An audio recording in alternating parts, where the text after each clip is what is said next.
Welcome to the Shamrock Sports Talk Show with your hosts, Igor and Andy from Serbia, Europe, and Andy Vernon from Concord, New Hampshire. We are about pride, tradition, sweat, tears, victory, and determination of Boston sports. Give us a ring at 512-543-4662. Be sure to download the Try 99 TV app on any smart device and subscribe to In the Zone Sports Talk Television. The cost is $4.95. Thank you in advance for your support. Now, let's get into the Shamrock Sports Talk Show.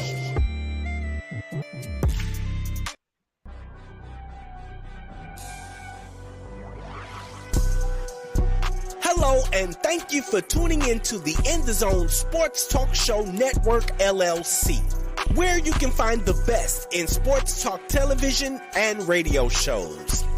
Mondays, check out the Just Us Sports Talk Show from 7 p.m. to 9 p.m. Eastern Standard Time with your hosts, Kevin L. Dixon and Dana Clark. Then Tuesday, we have the Stars Talking Cowboys Sports Show from 7 p.m. to 9 p.m. Eastern with your hosts, Sean Fox, K Boogie, and Cowboys Nikki. And on Wednesday, tune in for the Out the Block Sports Talk Show from 8:30 p.m. to 9:30 p.m. Eastern Standard Time with hosts Robert Lewis, Donna Hainsworth, and Brett Shields. Then meet up with us on Saturday for the Enhanced Sports Talk Show from 4 p.m. to 6 p.m. Eastern with hosts Lou Tenor and Steve Davidson. We also have the DMV Sports Talk Show from 6 p.m. to 7 p.m. Eastern with your host Razul McGee. As well, we have the Shamrock Sports Talk Show from 7 p.m. to 8 p.m. Eastern with Igor Mitic and Andy Vernon.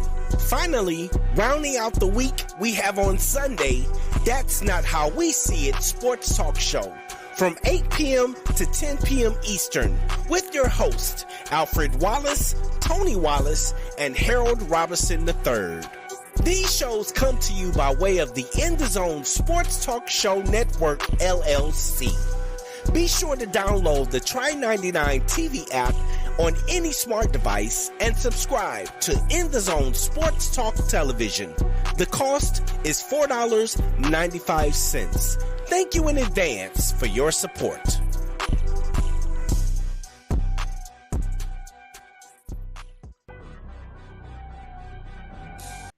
Ladies and gentlemen, officially thank you for listening us. Thanks for following us on and subscribing on TRI99 app. Also, Kevin Dixon's and the Zone Sports Talk Radio show officially at YouTube channel. All episodes of Shamrock Sports Talk Show. This is episode number 44. The Celtics won 5 in a row, 10-2, first place Eastern Conference, first place NBA. So my partner hopefully will join me soon. Either way, I'm going to proceed with the show by thanking you for liking us, for subscribing, and for following us. Boston Celtics, after losing on Wednesday, 8 November, from Philadelphia 76ers, 106-103. They just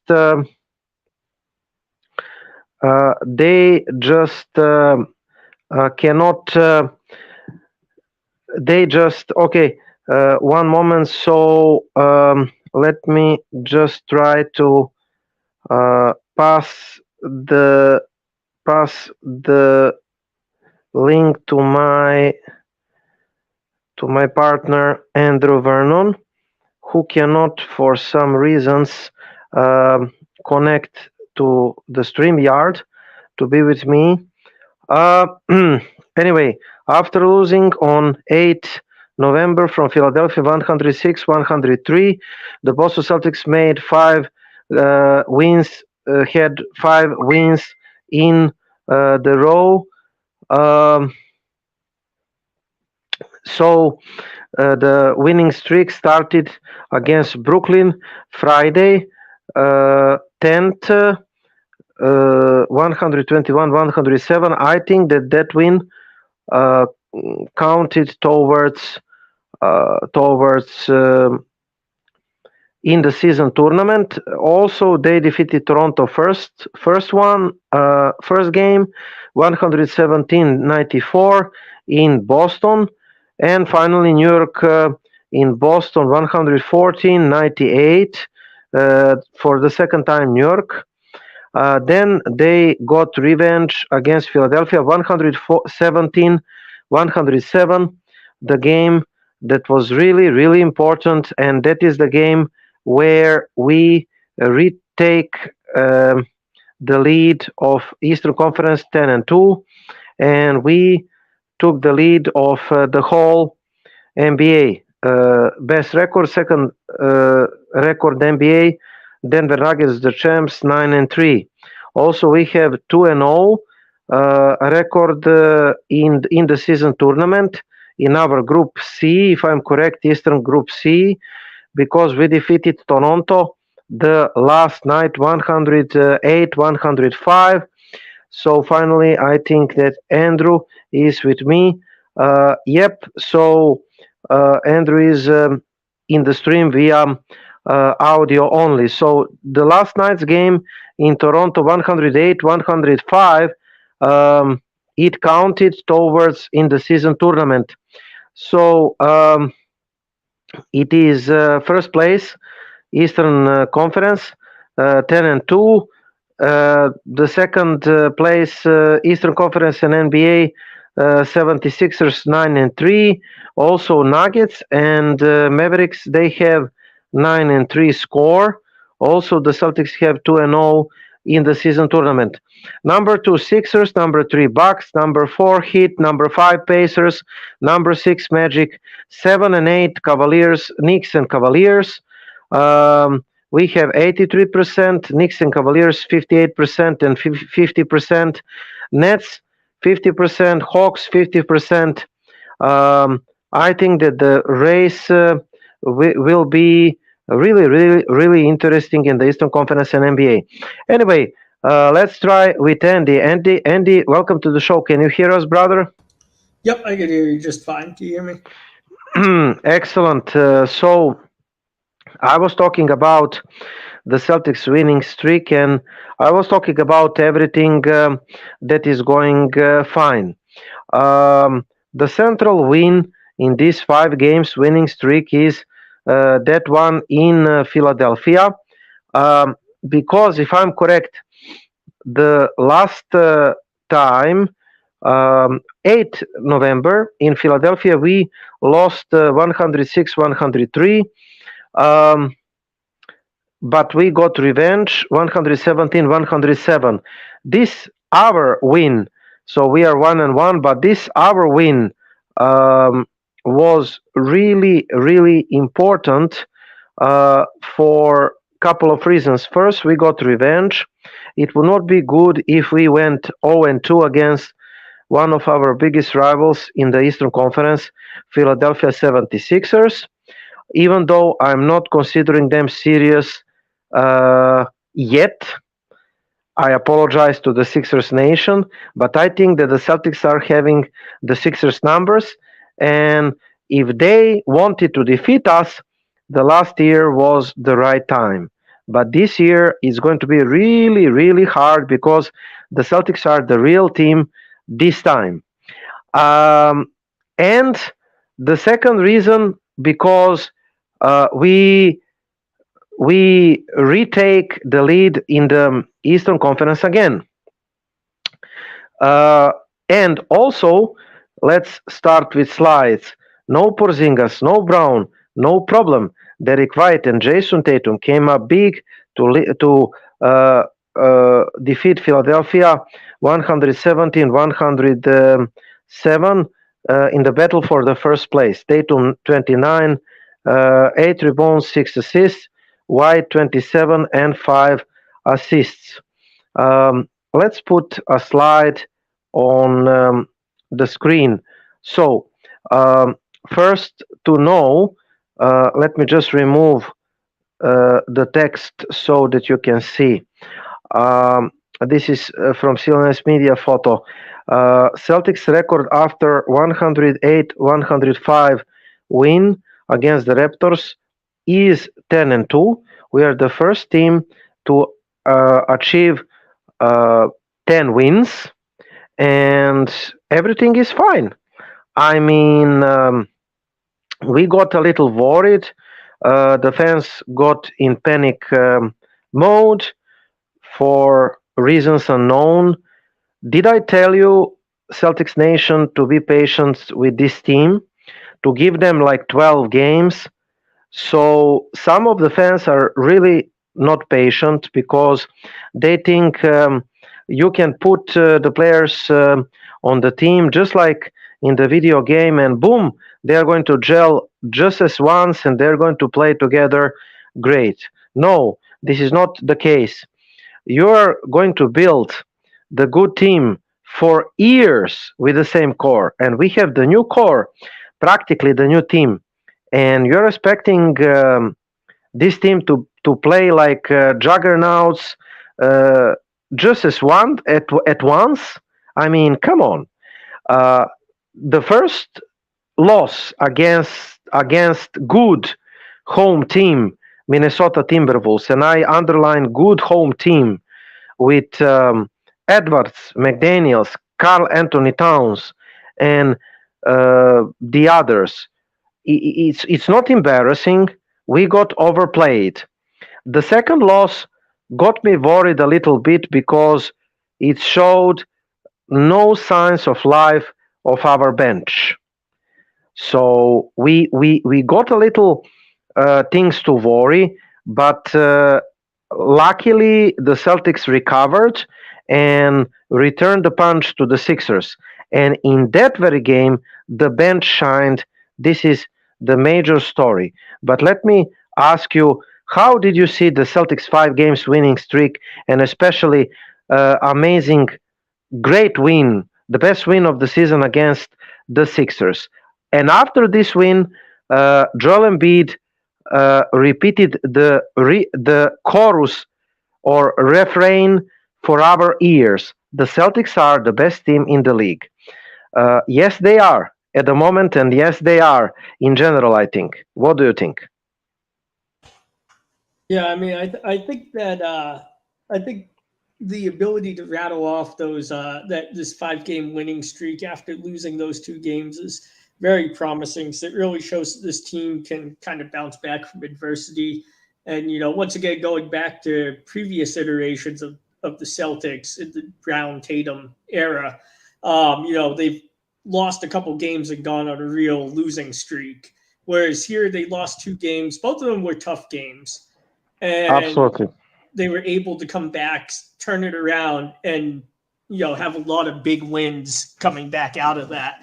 And that's really what you want to see in a contending team, because like I don't think a lot of fans appreciate how hard it is to go out there and win every night. And when you are winning every night and you are that best team in the league, you basically have a target on your back, and every other team is going to kick it up a notch when they play you. And so it just gets harder and harder to stay on, to stay on that winning streak. So sooner or later in the NBA, you're going to lose. And what Absolutely. matters more is how you bounce back from the loss. And these guys bounced back from the loss in a big way. They won not just 5 games, they won 5 games where they were shorthanded in some of them. They were missing key pieces Absolutely. in games. And that's what we're really looking for, is that resilience on the team. Because as we know, I mean, there are exceptions, obviously. We've seen some of those exceptions. But it's very uncommon for a team to make it through the finals without losing a game. So the more important thing is what happens when you lose that game. Come playoff time, can you bounce back and win the next one, win the next 2, and finish the series? And I think that's something that we're starting to see, is that resilience with this team and they can play, and also how deep they are. Because Porzingis is out, and arguably I thought Al Horford was better in that spot, mainly because his ability to defend Joel Embiid is higher for, and Horford is a great defender, but let's also, honestly, I think on some level, Horford is just in Embiid's head. in some way because Embiid just never plays as well against Al Horford. And sometimes Horford's not playing the best defense and Embiid still doesn't do well. So that might have been just kind of a better, matchup in that particular circumstance. And Al Horford had his best game of the season, I think, against the Sixers in that second game against the 76ers. That was his best game of the season, in my opinion. And he really showed where he still has that value for this team coming off the bench as that veteran presence. And not only that, we are going to talk about that. Let's talk about this very game. You can see the stats at your screen. What is the highlight to me to this game? That the role players, the bench that we have been doubting with the reason, the whole year. Let me change. Let me change the numbers. So we have been doubting with the reason to the bench. The bench stepped up. You mentioned that Hauser and Horford stepped up in the absence of Porzingas and Brown. Porzingas feet injury and Brown non-COVID illness. So Hauser 35 minutes, 8, 2, and 2. We are going to talk separately about Sam Hauser emergence. Then Al Horford 14, 8, and 3, and 5 blocks. Like you said, he was plus 14. Jrue Holiday was plus 16, the best in plus minus. Hauser shooted 3 of 9 for 3, below his average 33% because he's shooting like 47 something percent. I will come to him later. And Horford shooted fantastic 5 of 9 for threes. Holiday shooted amazing 8 of 18 for threes. Derek White shooted 7 of 12 for field goals. So Hauser shooted 3 of 9. Horford shooted over 50%, 5 of 9. Holiday shooted 8 of 18. White shooted 7 of 12. Tatum 10 of 23. Threes, Hauser shooted 2 of 8, which is like below his average. Horford 4 of 8, all important ones. 50%. Holiday 2 of 9, bad. White really solid 4 of 8, 50%. Tatum 40%, 4 of 10. And from the bench, Pritchard 1-3 made, and Mykhailiuk, your guy, the second 3 made.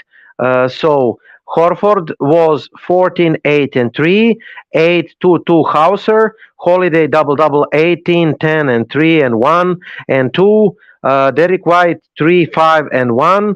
Tatum 29, 8, and 6. You can see on the screen. So White and Tatum led the team. Bench stepped up big. Daniel Banton, reserve point guard. He played 8 minutes, 2 points, 5 rebounds. 5 rebounds, really important, plus 8. The guy is promising.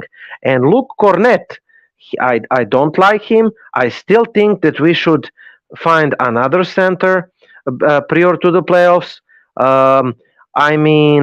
He was great. 19 minutes, 9, 6, and 1. So he was minus 4, 4 free throws without threes made. Peyton Pritchard was 5, 2, and 3. Mykhailiuk 5, 1, and 0. So we started Hauser, Horford, Holiday, White, Tatum. Bench, Banton, Kornet, Pritchard, Mykhailiuk. And we defeated them. Maxi, 20 points. Embiid, 20 points, 9 and 7. I think it's his season low. Melton, 16, 7, and 1. Covington, 16, 6, and 0. Harris, 16, 7, and 3. Paul Reed from the bench, 10, 6, 2. And Springer, 9, 2, 0. But we really defeated them By our role and bench players, good play. Uh, Analyzing the team stats, field goal percentage, Boston better, 48%, they shoot it 46. Three-pointers made, Philadelphia 37%, Boston 36. 37, Boston 36. Field goals made, Boston 42, Philadelphia 39. We had 3 more field goals made. That is the difference. Three-pointers were the huge difference. We made 18 out of 50 threes, shooted 53s, but made 18 out of 53s. Philadelphia made 11 out of 30, which is plus 21 from the 3 points line, and that is the difference. So the 3 point shooting was the difference, plus 7 more uh, made threes by Boston, plus 21. Free throws, plus 3 for plus 3 for Philadelphia. Rebounds 45, 41 Boston. Offensive 12 rebounds. 23 assists Boston. Philadelphia 18. 7 steals Boston. 5 Philadelphia. Block shoots 8-1 Boston. 8-1 Boston. It is telling you about our defense. Turnovers 9-9. Fouls 15-14. So practically the 3 point shooting decided the game. Plus we had better rebounding, better assisted games, and this was one clinic of a game, I would say, right, Andy?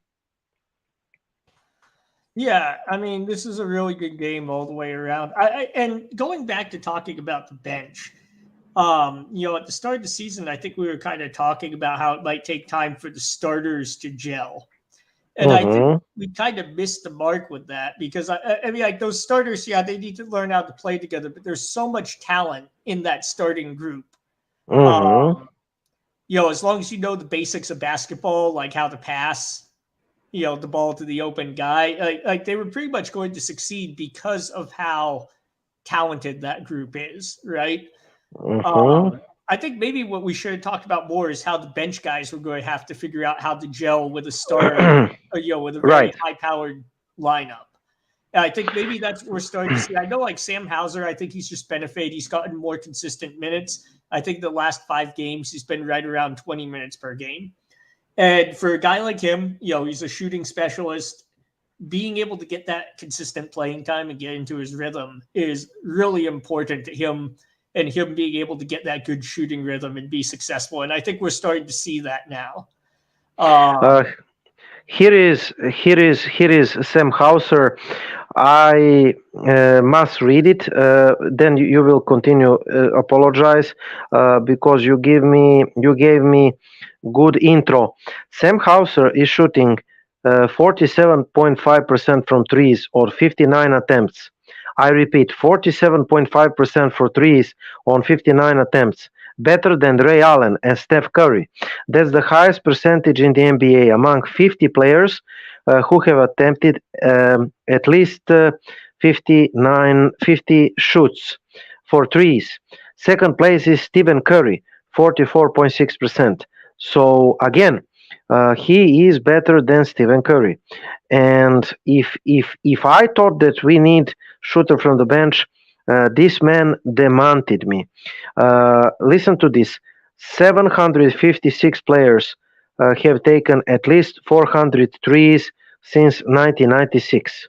Out of those 756 guys, Sam Hauser is 11th in the 3-point percentile. That is 99 percentile. Unreal shooting for him. So since 1996, he's 11th in 3-point percentile. Can you believe that? No, I mean, yeah, no, that's really, really good. And like I said, I think it's really a matter of him getting into the rhythm. I think he struggled a little bit earlier in the season because we were rotating him more with like O'Shea Brissett, with Spee. That wasn't giving him the consistent minutes he needed, the time to get into that rhythm with the starters. And I think now that he's gotten that, I think he'll be able to maintain, probably not at this level. I don't think that this level of play is sustainable. But I think he should be able to maintain pretty close to it. Or, I would say probably, well, maybe not closer, but 38 to 39% from beyond the arc, which, I mean, if he could shoot 38 to 39% every night, then this team is in really good spot. I actually think that he can be over 40%. Listen, it's everything about confidence. He has such great release. He has such good footwork. Ray Allen was talking that the key to the three-point shooter is good footwork. He is running out of those screens really good. He is jumping high in the release, and he has the release of the ball. The point of the release of his ball is behind his head, really high. And it's really impossible to block him, and the arc of the ball is so good and so great, like a parabole. And I think that the only way that he's going to go down to 40% is if he's injured, lost his confidence or something. But he's going to have like 4-8 shooting attempts per game, I think, and he's going to be around 500, 40% or something. The confidence is the key. But again, he is really good shooter. He has everything, every element that the good shooter is having. And he's really tall. Now, the defense is his weakness, but I think that Mazzulla was talking that he improved the defense, right? Yeah, I think Hauser's worked on his defense. He's still not a great defender, but no, like on this team, he doesn't really average. Well, I think that's what the thing about this team is. The bench guys don't have to be great defenders because the whole rest of this team is really good defensively. Absolutely. And I think that's something people need to keep in mind, especially like we have the best defensive backcourt in the NBA right now. With Holiday. And Porzingas is a decent rim protector. I don't think he's as elite as people make him out to be, but he's a solid rim protector. And Al Horford is a good defender in the paint as well. So when you think about it, those are really the two positions that are very important defensively because of how reliant offenses are on pick and roll, pick and pop right now. Mm-hmm. So really, like, you could hide a guy like Hauser a little bit easier than than a lot of other teams can. And so as long as he's not a complete turnstile on defense like Damian Lillard is with the Bucks, I think this is very manageable for Boston. And if he's shooting that 38 to 40% from beyond the arc, you're definitely going to keep him in and hide him defensively. Mm-hmm. No, I mean, if he continues again, so this trio from the bench separated themselves. Horford, Hauser, Pritchard, really reliable. And what is the most important, they have chemistry together. Look at Toronto game. Look at backcourt action when they've been playing together for a few years. Yeah.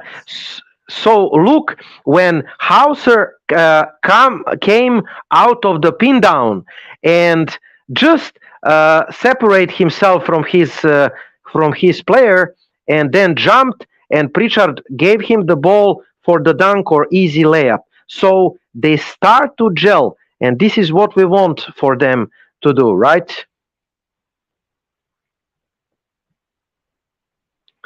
Or maybe we lost Andy? No, I'm still here. Okay. I agree with you. I think that's a big part of it is those three have been together for a couple of years now. I think the question becomes, does Joe Mazzulla stick with those three being his primary rotation guys off the bench? Yeah, definitely. Or does he try to mix other guys in to try to develop more of that chemistry with guys like O'Shea Brissett or like Steve? Yeah, I think that's something interesting to watch to see if he tries to develop that chemistry and give us even more depth, or if he's going to stick with what he has right now. Well, those three are first of the bench, especially Pritchard, Hauser, Horford, Pritchard, Hauser. Then you have O'Shea Brissett buried at the bench at the moment, but you have Kornet as a fourth, and as a fifth guy in the last couple of games, your guy, Svi Mikhailiuk, he's playing and he's playing well. He gave Mazzulla gave him the chance against Philadelphia, 76ers second game in Philadelphia when we defeated them 117-107, and Svi Mikhailiuk responded well. He played, if I'm correct, 15 minutes. He was something like 5-2-2. He was really solid, and at the moment he's the fifth guy at the bench. And then you have Daniel Banton. Daniel Banton, he jumped in, against Philadelphia. Really solid job. He had 5 rebounds, a couple of offensive ones, and it was really important. So it's competition. O'Shea Brissett didn't deserve to play because, he didn't convince Mazzulla to give him the chance. But the other guys, they just stepped up, like Mikhailiuk and Banton, and this is the healthy competition, right? Yeah, I really like Delano Banton. I really like. Yeah. Don't get me wrong. I'm not going. I'm not saying he's a future star or anything like that.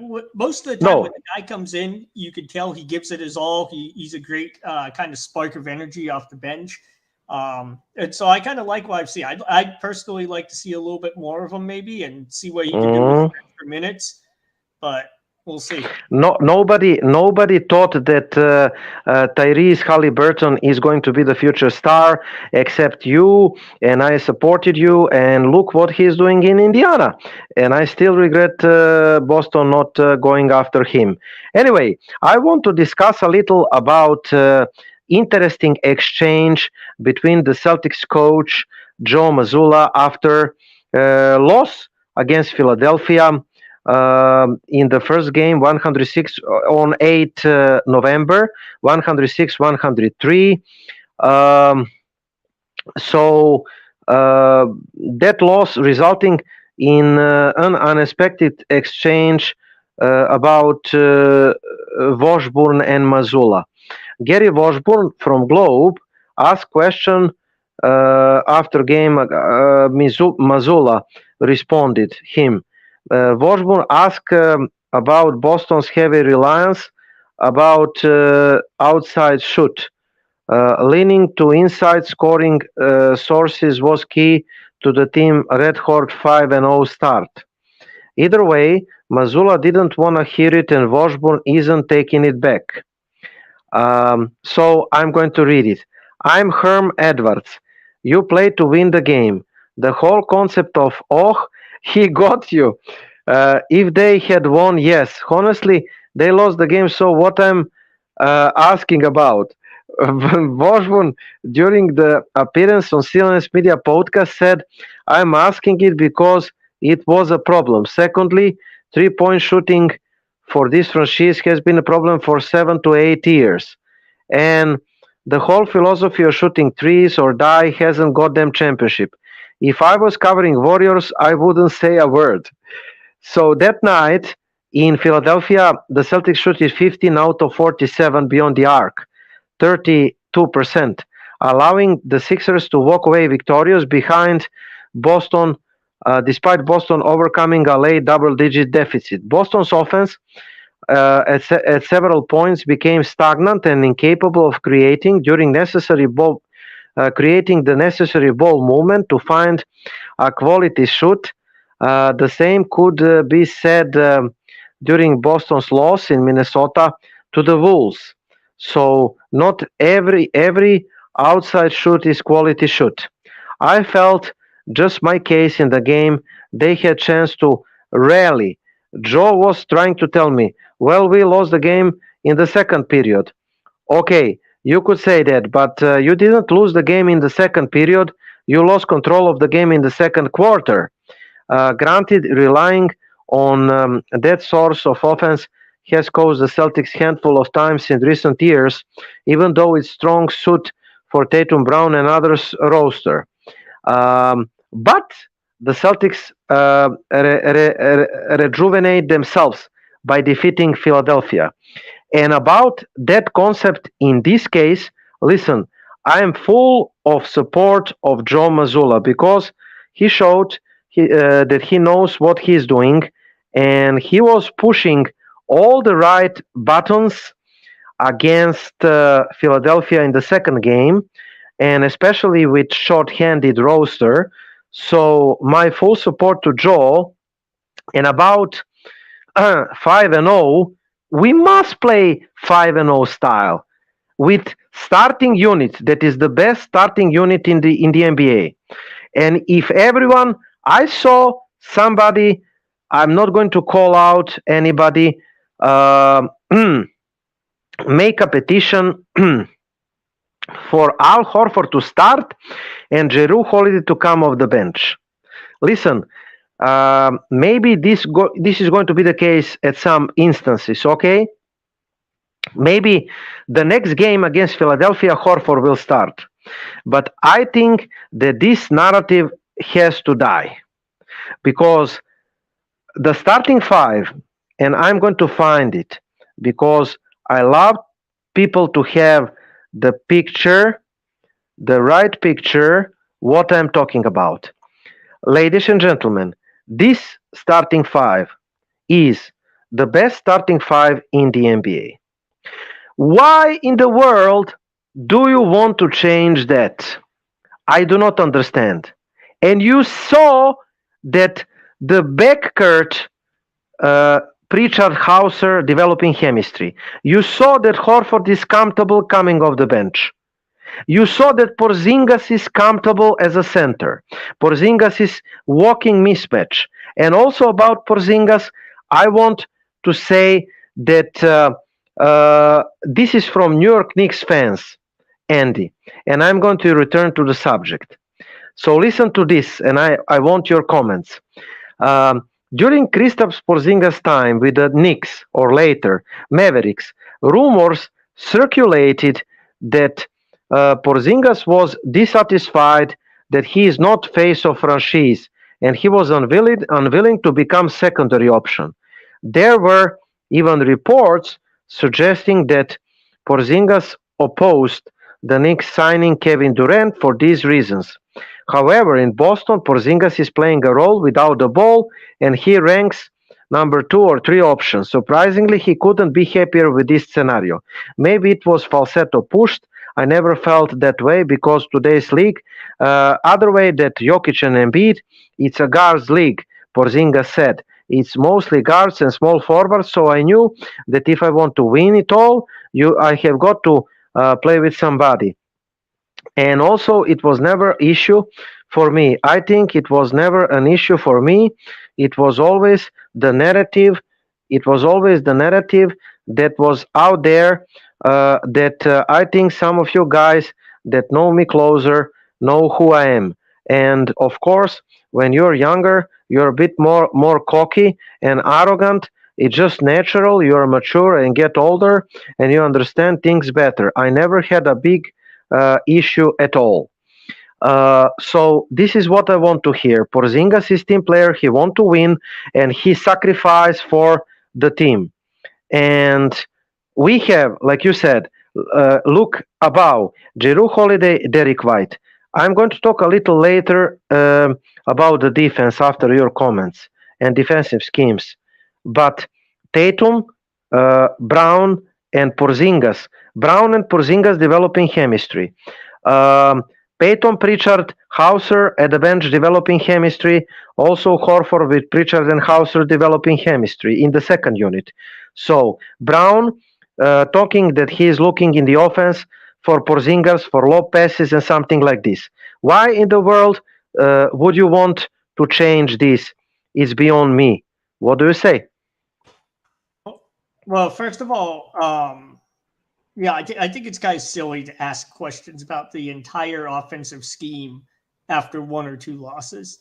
But we have to play 5-0 with this team. Like, so here's the things. Like, hear me out. Like, the thing is like it's an 82 game season. So 2 games is really a minuscule sample size. You know, and that's why I don't like it when reporters ask these types of questions after after a loss, because it's one loss. When you talk about statistics, one loss at 82 game series is essentially statistically irrelevant, right? So that's the first thing. There's no reason to go and ask why we do we need to change up the whole offensive scheme because we lost 1 game out of 82 or 2 games out of 82. It makes no sense to me. Especially when the 5 games before that we were playing and shooting really well. So yeah, I mean, like, yes, there is the argument. Yeah, you live by the 3, you die by the 3, but really, that's kind of a silly argument because that describes the entire game of basketball. You win by making shots, you lose by not making shots. That's how to quote Doc Rivers, it's make or miss league, right? Yeah, exactly. So I mean, like, I understand the 3-pointer is harder to make, but with the way that modern shooting offenses go, you know, it's not as difficult as it used to be. The question is starting Al Horford over Kristaps Porzingas. First of all, Porzingas is much better in the center position.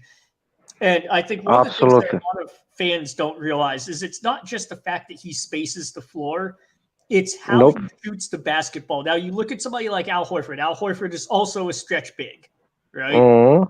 But Al Horford has a slow release on the shot. He has a much slower release on the shot that gives an opposing big man who's defending him a little bit more time to close out.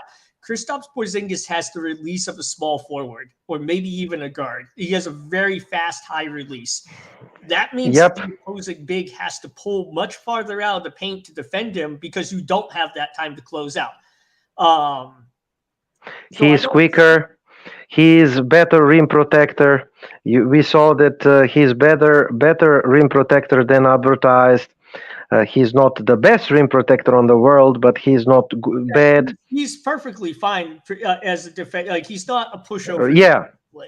Absolutely. Even if he were, I mean, like, has anybody noticed that the Denver Nuggets won the NBA championship last year? And I don't think there's anybody in the world who considers Jokic to be a great rim protector. No.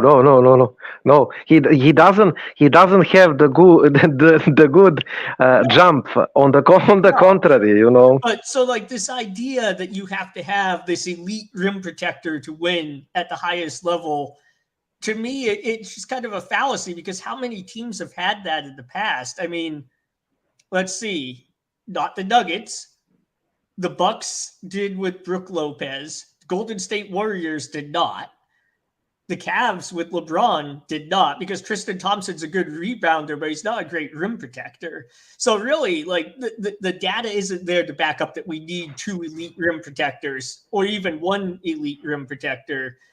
What we do see a lot of data on is that offense is very important to winning a title.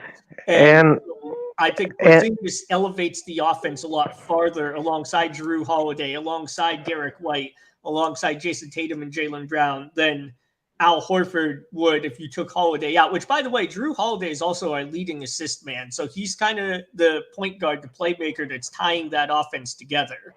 And perfect. Becoming a my turn, your turn offense. Didn't you and I tell this is it when we traded for Holiday? I mean, exactly. That's the thing. This is it. Is that kind of guy. He does so many different things. He also, I think, is one of the best defensive box plus minus players on Boston this year, or defensive win shares. I'm sorry, he's one of the better with defensive win shares. So this is a guy who's just doing a lot of everything. And the other thing is Al Horford is my age. He's 37 years old. Do we really think he's going to play starter minutes for 82 games and have it still in the playoffs?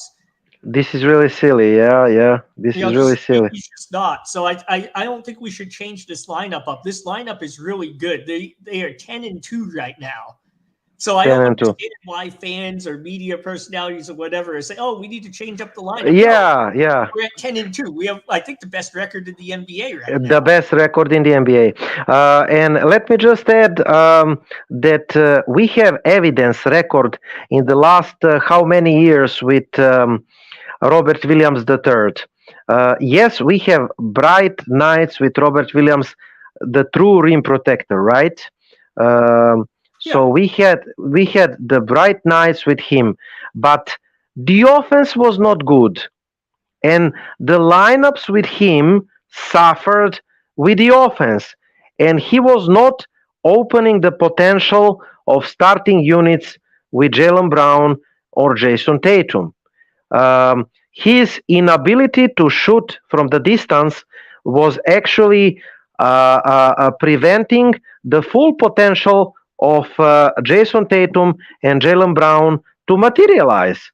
And I mean, on the offense, he was good target for Marcus Smart as a point guard, yes, but when you compare these lineups with Kristaps Porzingas, this lineup, the numbers are every single number is in favor to this current lineup. Yeah, I want to talk right. He is in full unicorn form this year. I mean, Absolutely. This is a 7'3" player that shoots the ball like a small forward or a shooting guard. Yeah, definitely.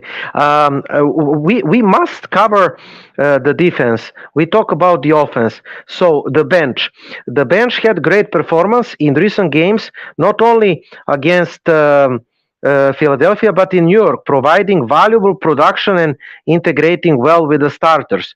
The rotations and the lineup combination seems to work well with Pritchard, Horford, and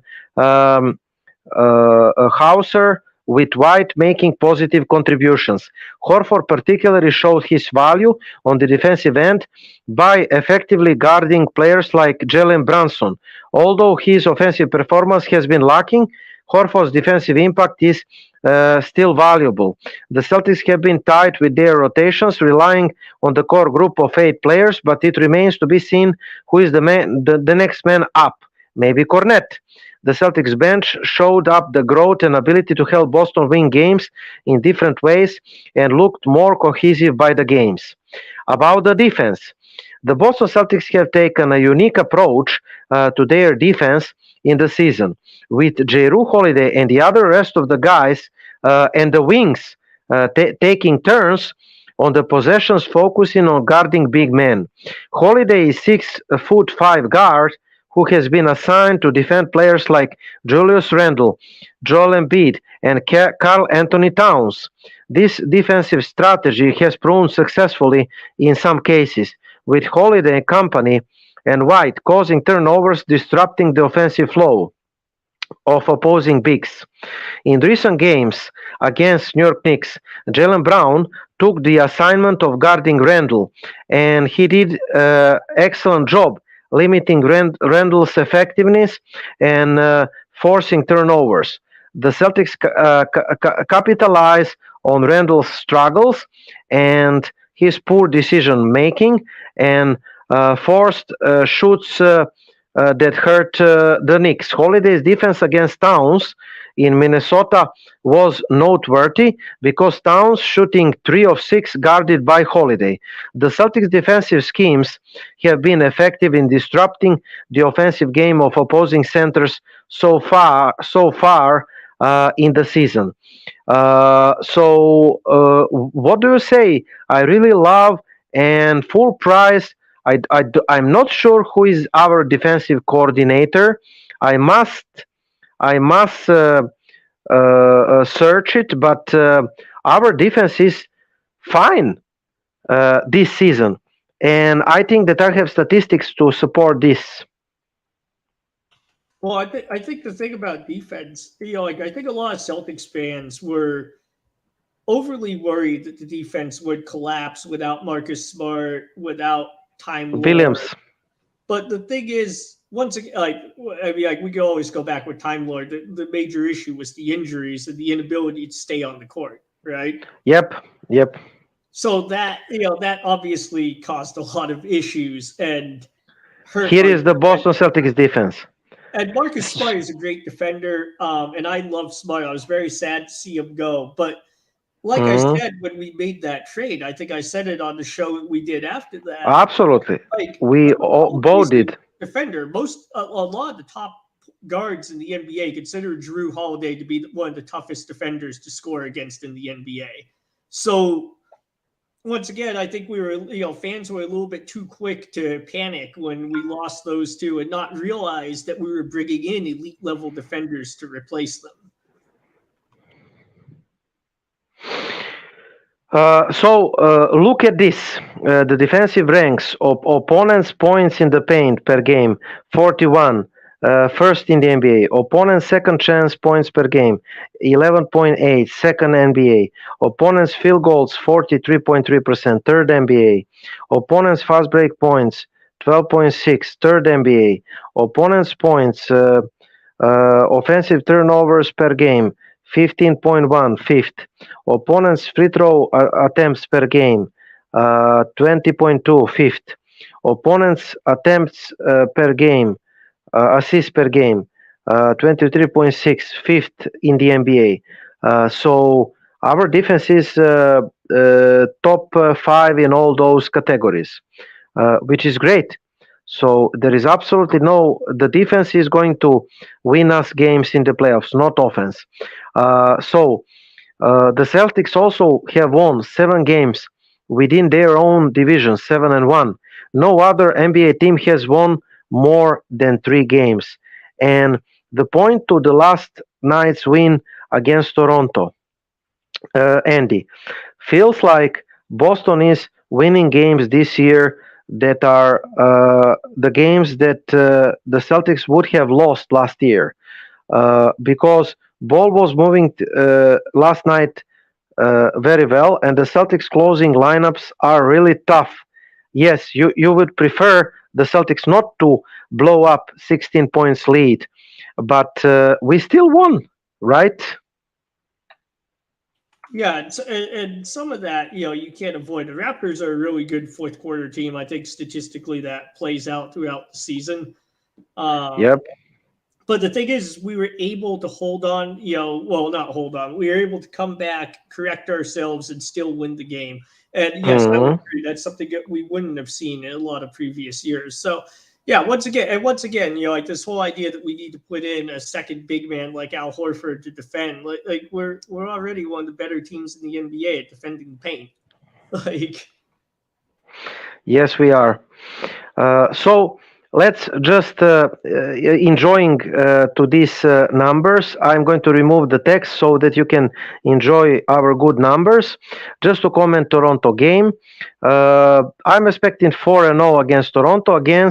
Again, we are 2-0 in the season tournament standings, and we are 7-1 to repeat against our division rivals thus far. And no team in the NBA won more than 3 games against division rivals yet in the NBA. So we started our standard rotations, starting 5 and usual starting 5 and the top 3 bench guys, Pritchard, Horford, Hauser. So White was 13 points, 4 rebounds, 5 assists. Porzingas was 14 points, 12 rebounds, 5 assists, and 1 steal and 3 blocks. Holiday was 14 points, 8 rebounds, 5 assists. Brown was 17 points, 7 rebounds, 2 assists, 1 steal. Tatum was 17 points, 7 rebounds, 2 assists, 1 steal. It was funny when he hit the 3 at the end of second period for like 65 points Celtics. He just said, thanks God I made one, because he was shooting bad the threes. That was funny moment. Brown was the best man of the game, 23, 3, 4, 1, and 1. I mean, 23 points, 3 rebounds, 4 assists, 1 steal, 1 block, and he was the best. He was clutch. Pritchard, great game. Pritchard, solid game off the bench, 17 minutes, 5 rebounds, 5 points, 3 rebounds, 3 assists, 1 steal. Horford, great game, 11, 4, and 2. Hauser, great game, 11, 3, and 3. Hauser shooting 3 of 6 for threes. Like I said, he's going to shoot 6 to 8 threes and around 50% in open threes. Horford shooting 3 of 4. Pritchard bad, 1 of 5. Tatum catastrophical. Aside for that three-pointer made at the end of second period, he shot it 1 of 11 for threes, which is really bad, but he will improve. Holiday 2 of 4, 50%. Porzingas 0-3, 0. White 3 of 8. Brown 3 of 5. Toronto is tough home court team. Schroeder 23-7-6. Jakob Pertl 11-8-4. Scotty Barnes 14-3-6. Gary Trent Jr. 14-2-1. Pascal Siakam, one of my favorite big men in the Eastern Conference, 23-6-5. Jaden McDaniels 4 points. Mike Flynn 5-1-5. Achuva 5-9-1, 9 rebounds. Boucher 6-4. So when you see the team stats, Toronto shooted better field goals, 48%, even three-pointers. Field goals tied 42-42. Three-pointers, Boston made 16 threes and Toronto 12. So Boston made 4 more threes, which is plus 12, and Toronto was plus 1 in free throws, which is plus 11, and Toronto was from the 2 points line plus 8, and accumulative Boston won plus 3. So Boston won the game again from the 3 points line. We out-rebounded them 44-41 and 8 offensive rebounds, 29-21, 9 assists, and pretty much that's it. Andy, we pretty much sucked in the second period, second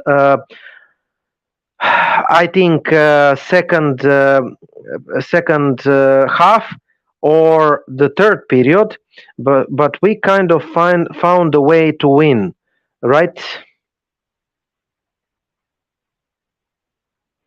Maybe he's not with us. Maybe he disappeared. I think we found a pretty good way to win at the end there. Mhm. Like I said, I mean, like the thing is, you're not going to have great quarters throughout every game, and the important thing is that they were able to find a way to hold on and then keep it close, and then find a way to come back. Okay, that's pretty much it about the 5 games winning streak. Do you want to comment a couple of other things? First of all, for the end of the show, Daniel Theis agreed on the contract buyout with Indiana Pacers, and he signed with Los Angeles Clippers. I was a little disappointed, but I don't know if we wanted him.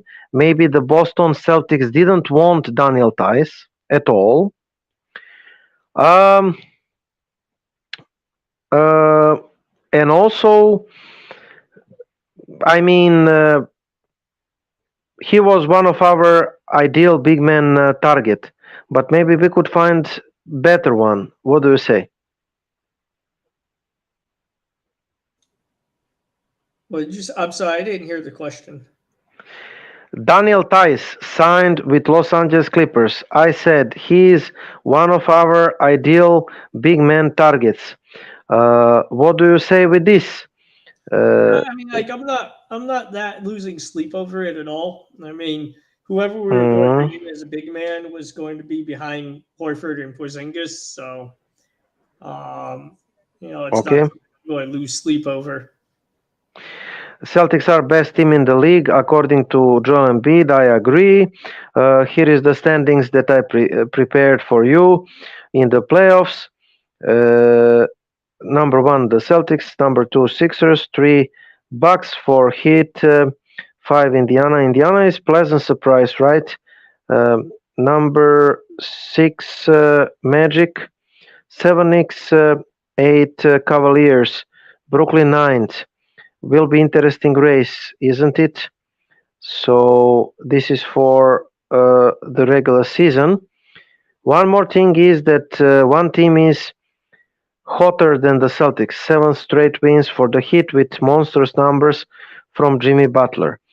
Do you have the feeling that we are going to see Miami Heat in the Eastern Conference Finals again this year for the fourth time, I think, in the playoffs in the last 5 years.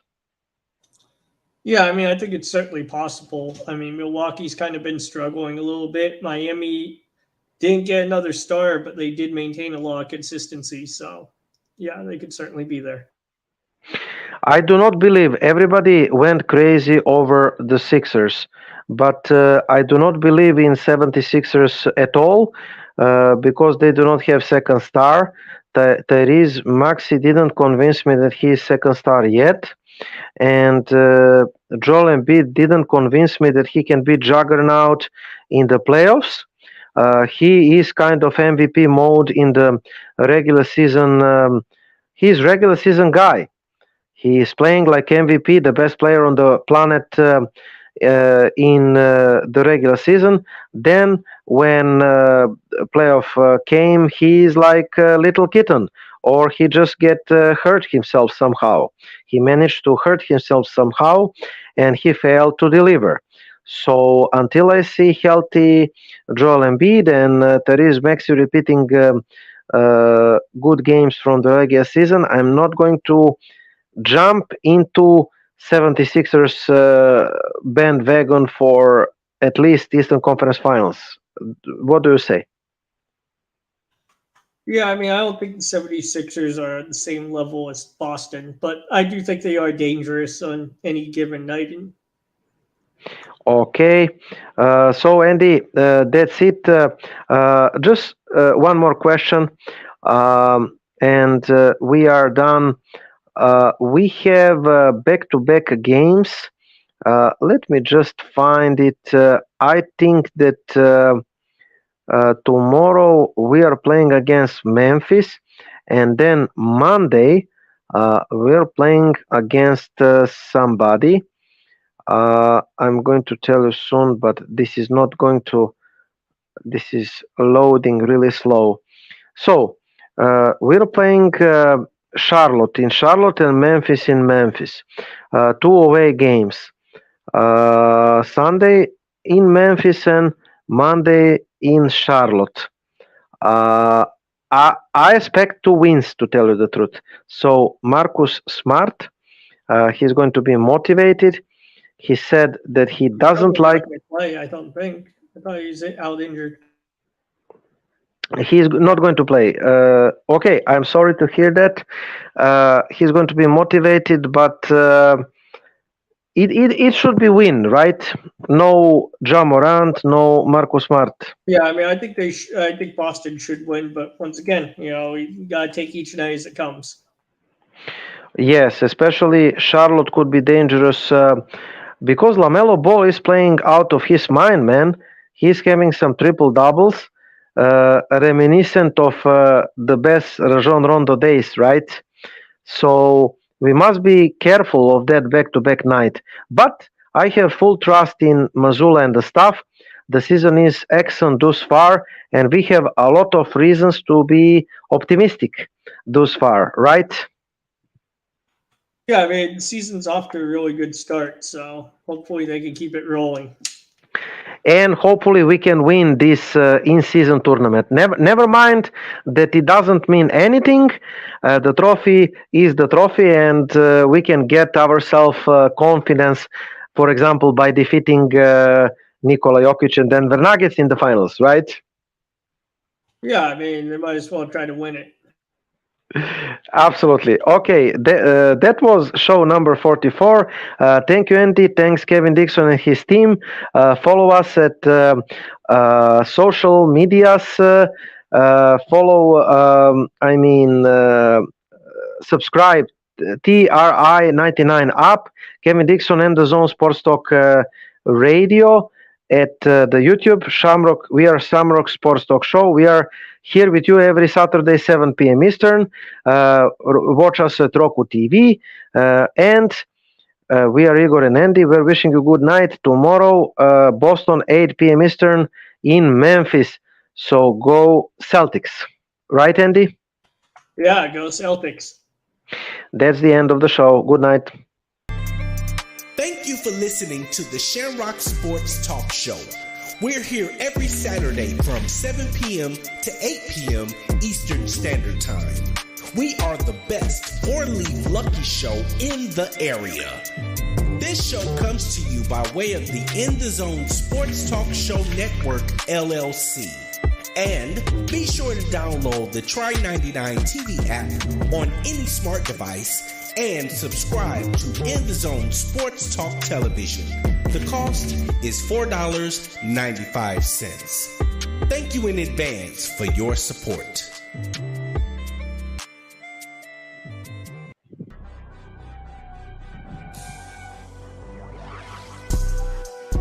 Hello, and thank you for tuning in to the In the Zone Sports Talk Show Network, LLC, where you can find the best in sports talk television and radio shows.